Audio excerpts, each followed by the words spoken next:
Yo, what's up ladies and gentlemen, this is Eriko umeze fresh nanone mbaye ikaze kuri iga ko editing. So guys, uno munsi ngiye kubereka uko na creatinze ino effect.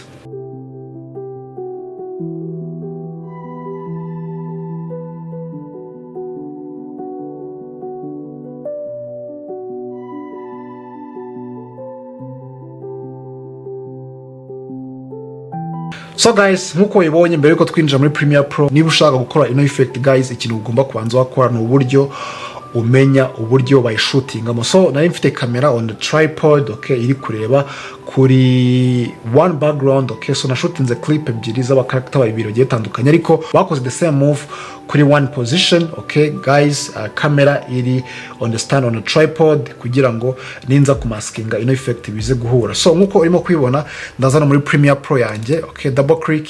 Iyi niyo clip ya mbere nari mfite, okay, urabona ko yes, nguyu ni umukarakter wa mbere araza gutya, okay. So and then iyi ngiyi niyo clip yanjye ya kabiri, still ndaza kwishyira muri timeline, okay. And then urabona ko n'ubundi still abakarakter bose babaye kuri iyi position, okay.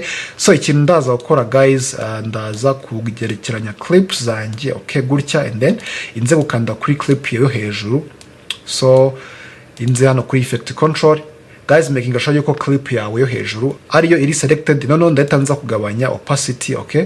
Inze kureba na clip yanjye yakabiri uburyo irabe imeze, okay. Ubona ko abakarakter banjye bari kwinjira muri frame, okay, icyarimwe, okay. Ahangaha ni sawa.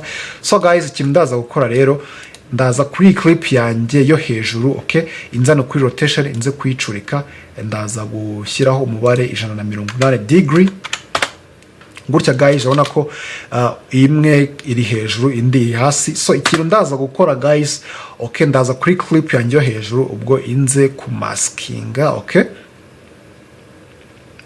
So uburyo ndaza kumaskinga, ndaza kuri clip yanjye yo hejuru, okay. So inze kuyikandaho, inze hano kuri opacity ndaza gukoresha ino icon yitwa free draw bezel, okay.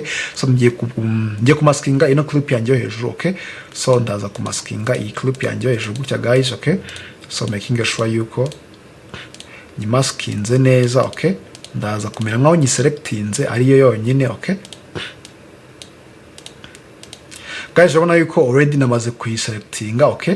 So ubwo ninza guplayinga, urabona yuko guys clip zanjye already yayisiba, ariko ndeta nza hano kuri opacity nyisubize ku 100%. Ariko guys, ninza guplayinga urabona ko yuko hano hagati harimo umurongo umeze ukuntu guys, okay.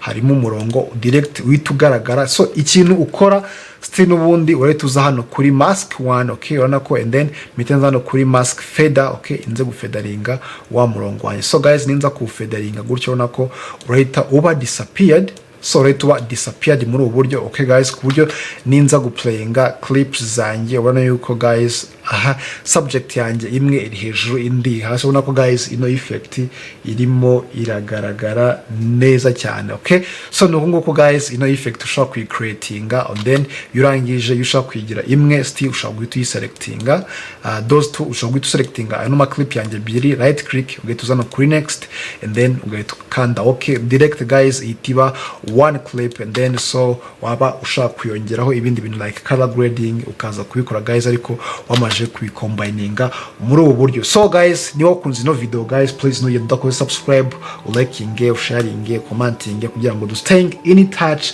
Video yose isohotse ujye ugetinga notification. Ndakunda cyane rero, tuzegurira muri video y'utaha. Peace.